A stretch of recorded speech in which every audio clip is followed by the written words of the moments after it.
And congratulations to the committee who for 9 years now have done a beautiful job in assembling this parade and this meeting and on a very important day of the year. So thank you, committee. This privilege is particularly sweet for me as 6 years ago today, our daughter, Stephanie, a decorated Air Force veteran, did the keynote speech on the same stage. I am proud to follow in her footsteps. When I was thinking about the message after being asked to do this keynote, I needed to step back 53 years when I was a senior in high school. I was an average student. I had no interest or funding for college. I was working at a grocery store for $1.10 an hour. I was immature and without any direction. My future was, let's say, very uncertain. So I wondered, are there young men and women in the same boat today? Are there uncertain futures ahead for them too? And if so, they are the ones I want my message to go to today. Perhaps we have some of these young men and women in the audience today, or maybe this message can get to them through parents or grandparents or teachers or friends. In any event, my hope is that a few young people give today's message some serious thought. I want to profile 4 people who are here today that are examples of what I'm talking about. The first is Ralph Carducci. Ralph was a teacher, a principal, and a Hall of Fame football coach at Monroe High School. Many of you know him as coach. He did go to college after high school, but as was the case with many in the 1960s, he was drafted into the Army once he graduated. Ralph told me that he intended to make a career in business, make a lot of money, but his time in basic training convinced him otherwise. He saw firsthand the power of training and instructing and decided because of this experience to become a teacher. He positively influenced thousands because of that decision. Bob Denias. Many of you know Bob as the friendly guy who brings Santa Claus to our town every Christmas. He is also our volunteer fire department chief. At 18 years old, Bob decided that he too needed to find a trade and get started in his life. He joined the U.S. Air Force and became a telecommunications specialist. His training prepared him for a career which is still in progress after 30 years at AT&T. Bob received a bonus from the military too. He met his dear wife in Germany, who was also in the Air Force.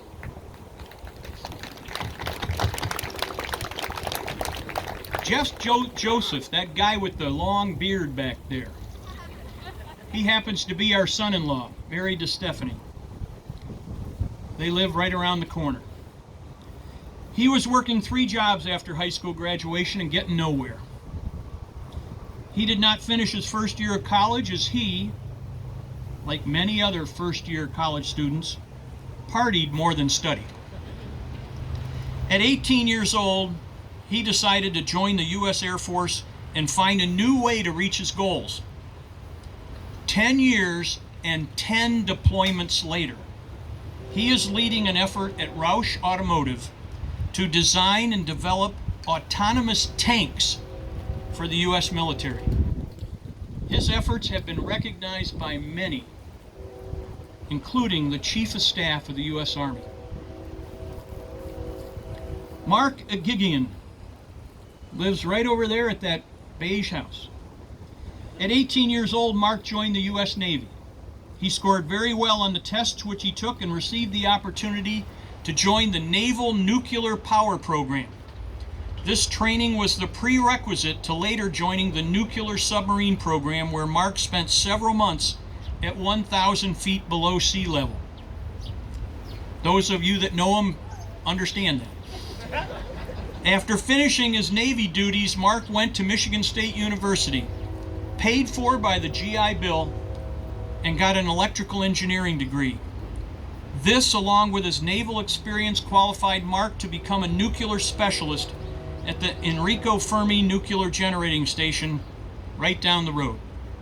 At 46 years old, Mark retired and is now living the good life here in Luna Pier. The Navy was the key for him to achieve these milestones. These are the stories of just 4 people, all here. There are others here, I know many of them, who have similar stories. And yet, some of our brothers and sisters who served in the military were not as fortunate. They came home physically or mentally wounded or did not come home at all. It is the reality of serving in the military and realizing that there is something out there greater than ourselves. Something which requires us to put our lives on the line to protect an often uncaring nation. Yet we still did it. To me, this is the definition of being a veteran. A few last thoughts.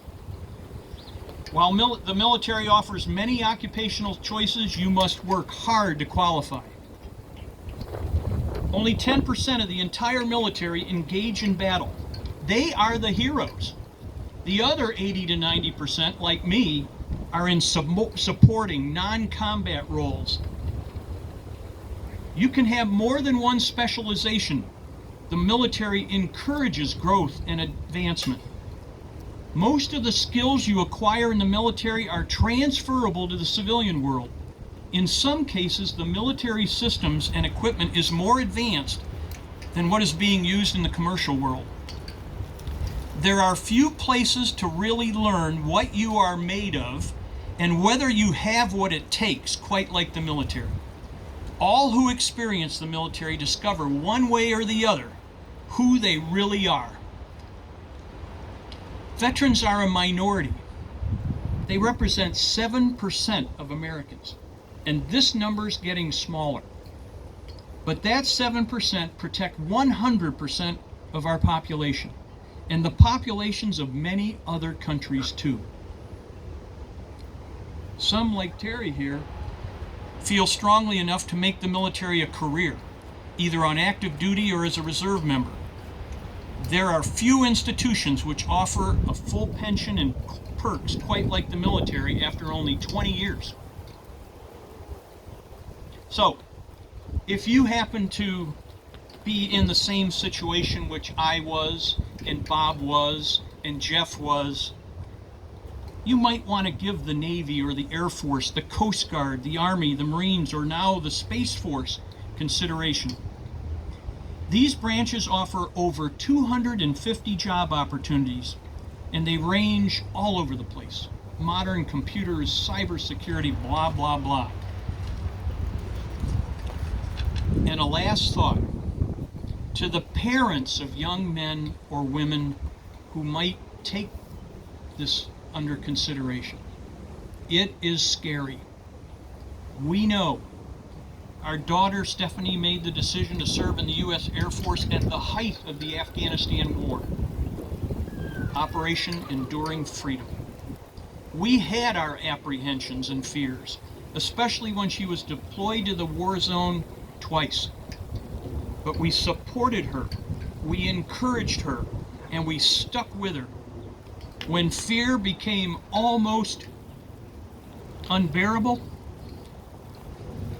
we reminded ourselves that Stephanie had made a decision to put service above self, a virtue that only the brave, only the determined, and only the best of society would ever choose to endure. Thank you for your time. If any of you would like to speak to me or any of the veterans here, grab us.